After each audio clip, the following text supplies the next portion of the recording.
কোরআন যেরকম নিজে শিক্ষা করা আবশ্যক, অন্যকে শিক্ষা দেওয়া সেটাও কিন্তু আবশ্যক। নিজে শিখবো এবং অন্যকে শেখাবো। খায়রুকুম মান তাআল্লামাল কুরআনা ওয়া আল্লামা। আল্লাহ রাসূল বলেন তোমাদের মধ্যে সর্বোত্তম ওই ব্যক্তি নিজে কোরআন শরীফ যিনি নিজে শেখেন এবং অন্যকে শিক্ষা দেন।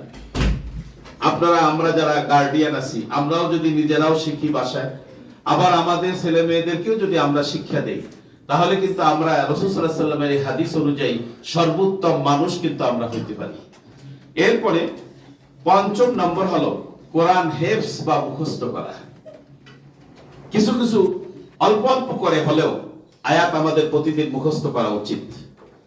কারণ কিয়ামতের ময়দানে কে কোন তলা জান্নাতে থাকবে সেটা নির্ধারিত হবে কার কত আয়াত মুখস্থ আছে। আল্লাহ তাআলা বলবেন ইকরা ওয়াত্তাকি, তুমি তেলাওয়াত করতে থাকো আর উপরের দিকে উঠতে থাকো। ফাইন্না মানজিলাতাকা আখিরিল আয়াত, তোমার আয়াত যেখানে শেষ হয়ে যাবে সেটাই হলো তোমার অবস্থানের জায়গা। আর জান্নাত হলো যত উপরের দিকে যাবে তত উপরে সুযোগ সুবিধাও তত বেশি হবে। এজন্য আল্লাহর রাসূল বলেন যে তোমরা কোরআন মুখস্থ করো তোমাদের তবকা নবী রাসূলদের কাছাকাছি নেওয়ার জন্য এবং সর্বোচ্চ জান্নাতটি পাওয়ার জন্য তোমরা কোরআনের আয়াত মুখস্থ করতে থাকো। আমরা যারা বয়স্ক হয়ে গেছি আমরাও যদি অল্প অল্প করে চেষ্টা করি তাহলে কিন্তু আমরা কোরআনের আয়াত আমরা মুখস্থ করতে পারি। তেমনি ভাবে কোরআনের প্রতি আমাদের ষষ্ঠ যে হক, কোরআনকে বোঝা এবং উপলব্ধি করা। প্রতিদিন একটা আয়াতও যদি আমি বুঝি তাহলে কিন্তু ৬৬৬৬ আয়াত একটা সময় কিন্তু আমার বোঝা হয়ে যাবে। এটা কিন্তু আমাদের জন্য আবশ্যক। সপ্তম নম্বর হলো কোরআন অনুযায়ী আমল করা। আমাদের পরিবারের মধ্যে যেন কোরআন শরীফ থাকে। আগে আমরা গ্রামের বাড়িতে রাস্তার পাশ দিয়ে ঘরের পাশ দিয়ে কিনার দিয়ে হেঁটে গেলে শুনতাম মা বোনেরা গুনগুন করে কোরআন শরীফ তেলাওয়াত করতেছে, ঠিক কিনা বলেন? এখন ওইটা আমরা শুনি না। এখন কোরআনের আয়াত নেই, কোরআনের আওয়াজ নেই। এটা আমাদের জন্য দুর্ভাগ্য। এজন্য পরিবারে কোরআন থাকতে হবে, সমাজে কোরআন থাকতে হবে, রাষ্ট্রেও কোরআন থাকতে হবে। আজকে দেখেন রাষ্ট্র নিয়ে আমরা যে এতটা অস্থিরতার মধ্যে আছি, এখানে যদি কোরআনের আইন থাকতো, আমি একজন মুসলমান হিসেবে আপনাদেরকে জিজ্ঞাসা করি, তাহলে এর চেয়ে ভালো থাকতো কিনা বলেন? অবশ্যই ভালো থাকতো যদি কোরআন দিয়ে। আমার কথা হচ্ছে যেই চালান রাষ্ট্র যে চালান, কিন্তু যদি কোরআন দিয়ে ভালো মানুষগুলো যদি রাষ্ট্রটাকে পরিচালনা করে তাহলে নিশ্চয়ই সেই রাষ্ট্রে জুলুম থাকবে না, দুর্নীতি থাকবে না। সেই রাষ্ট্রটি একটি শান্তিময় রাষ্ট্র হবে। এরপরে হলো অষ্টম নম্বর হলো কোরআনকে যথাযথ সম্মান ও মর্যাদা দেওয়া। বাবারা তোমরা যারা কোরআন শরীফ নিচ্ছ, কোরআন যেন পায়ে না লাগে, কোরআন যেন জমিনে পড়ে না যায়। সবসময় কোরআনের দিকে আমাদেরকে সেই সম্মান মর্যাদা দিয়ে আমাদেরকে খেয়াল রাখতে হবে। এরপরে নবম নম্বর হলো কোরআন প্রচার ও প্রতিষ্ঠা করা আর কোরআন ওয়ালাদের সাথে লেগে থাকা। অর্থাৎ আপনি যদি নিজে প্রতিষ্ঠা করতে না পারেন, যারা কোরআন শরীফ প্রতিষ্ঠা করতেছে তাদের সাথে যুক্ত থাকেন। এজন্যই তো বলা হয়েছে কোন আলিমান, হয় তুমি নিজে আগে কোরআনওয়ালা আলেম হও, অথবা কোরআনের তুমি ছাত্র হও, অথবা একজন আলেমের বাবা হও। যদি এটা কোনোটাই না পারো তাহলে তুমি এমন হইও না যে আলেমদের সাথে কোরআনের সাথে দুশ্মনী, এই রকম অবস্থায় তুমি যেও না।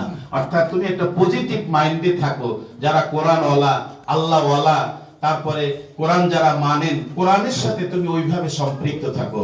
ভাইরা, আমি যেই 9টি হকের কথা বললাম, এই হকগুলো আমাদের প্রত্যেকের পালন করা আবশ্যক। আমি সহ আমরা সবাই এই হকের দিকে আমরা খেয়াল রাখবো। আর আমাদের যে ইকরা হলি কোরআন ফাউন্ডেশন, এই প্রতিষ্ঠানটি আমি বুঝছি আলহামদুলিল্লাহ তেলাওয়াতের মান খুবই সুন্দর। আমি একজন আলেম, একজন হাফিজ হিসাবে আমি, কারণ সবার তেলাওয়াত তো শোনার দরকার হয় না, একজনকে দিয়েই আমরা বুঝতে পারি যে এই পুরো পাতিল আমাদের ভাত সিদ্ধ হয়েছে কিনা। সেই হিসাবে আমি আপনাদের কাছে অনুরোধ রাখবো এই প্রতিষ্ঠানটা দিন দিন যেন আরো উন্নতি তারাক্কি হতে পারে। আমরা সবাই মিলে আমরা চেষ্টা করব। কারণ আজকে দেখেন এই যে ইন্ডিয়াতে মেসি আসছে, মেসি অনেকেই জানে, মেসির পিছনে কোটি কোটি টাকা তারা খরচ করছে। সেখানে অনেক লোক সমাগম হয়েছে, স্টেডিয়াম জায়গা দিতে পারে নাই। আর কোরআনের একটা আলোচনা, কোরআনের একটা মজলিস হইলে সেখানে কিছু ইমানদার ছাড়া অনেক লোকই পাওয়া যায় না। এটা আমাদের জন্য দুর্ভাগ্য। এই কোরআনের কারণে পৃথিবী টিকে আছে, অথচ এই কোরআনের মজলিসে আমরা ওইভাবে লোকদেরকে আমরা পাচ্ছি না। এবং আপনি আপনার ছেলে মেয়েকে যদি কোরআন না শিখান, এই ছেলে মেয়েরা কিয়ামতে আপনার আমার বিরুদ্ধে আল্লাহর কাছে নালিশ দিবে যে আমার বাবা আমাকে অনেক কিছু শিখাইছে, কিন্তু কোরআন তো আমাকে শিখায় নাই।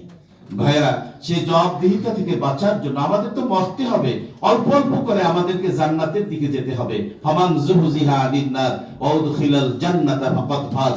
আল্লাহ বলেন যে প্রতিদিন একটু একটু করে আল্লাহর জান্নাতের দিকে ধাবিতে হবে আর জাহান্নাম থেকে দূরে সরে আসবে, সেই হলো জীবনে একমাত্র সফল ব্যক্তি। সুতরাং আমরা যদি সফল ব্যক্তি হতে চাই, নিজেরাও যেভাবে আমল করব, আমাদের ছেলে মেয়েদেরকেও আমরা এই কোরআনের পথে রাখবো। আপনি এরা মোটামুটি ম্যাট্রিকুলেশন বা ইন্টারমিডিয়েট পর্যন্ত পড়ার পরে আপনি যেদিকে খুশি সেদিকে পড়ান, যদি এদের মধ্যে কোরআন থাকে তাহলে এ আর জীবনে ওই রকম কোরআন বিরোধী কার্যকলাপ করবে না, আপনার বিরুদ্ধে দাঁড়াবে না। মহান আল্লাহ তাআলা আমাদের সকলকে কথাগুলো অনুযায়ী আমলের তৌফিক দান করুন, আমিন। আমি মোবারকবাদ জানাচ্ছি এত সুন্দর একটি অনুষ্ঠান করার জন্য। এই প্রতিষ্ঠানের দিন দিন উন্নতি তারাক্কি আমরা কামনা করছি। এই প্রতিষ্ঠানের শিক্ষক শিক্ষিকা, ছাত্র ছাত্রী, অভিভাবক অভিভাবিকা এবং এই প্রতিষ্ঠানের যারা হিতাকাঙ্ক্ষী রয়েছেন, আমি সকলকে মোবারকবাদ জানাচ্ছি। আমরা যেন এই প্রতিষ্ঠানকে বা ভালো পরামর্শ দিয়ে এবং সহযোগিতা করে আমরা যেন প্রতিষ্ঠানটিকে আল্লাহ তাআলার মেহেরবানিতে উন্নতির শিখরে পৌঁছাতে পারি। আল্লাহ তাআলা আমাদেরকে সেই তৌফিক দান করুন, আমিন। ওয়া আখিরু দাওয়ানা আনিল হামদুলিল্লাহি রাব্বিল আলামিন।